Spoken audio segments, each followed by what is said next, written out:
So, hello mga ka-farmers! Gusto ko pong i-share sa inyo ngayon yung simpleng ginawa namin kung bakit yung 2 months old namin na baboy, ganyan na po siya. Ganito na po sila kalaki mga ka-farmers. So, yung ginagawa po talaga namin ay yung magandang pagkain.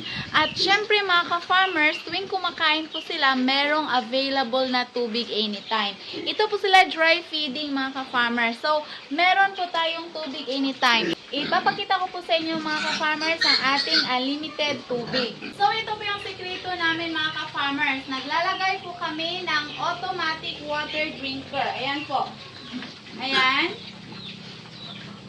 Anytime po, makakainom yung ating mga baboy mga ka-farmers. So, sa mga ka-farmers natin dyan na wala pa pong ganito, ayan, automatic water drinker mga ka-farmers, meron po tayong available. Napaka-importante po nito para sa ating mga baboy mga ka-farmers, para maganda yung paglaki nila.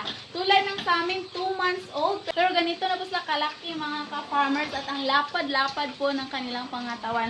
So, para sa gusto mag-avail ng ating automatic water drinker, maglalagay lang po ako ng link sa ibaba or sa yellow basket.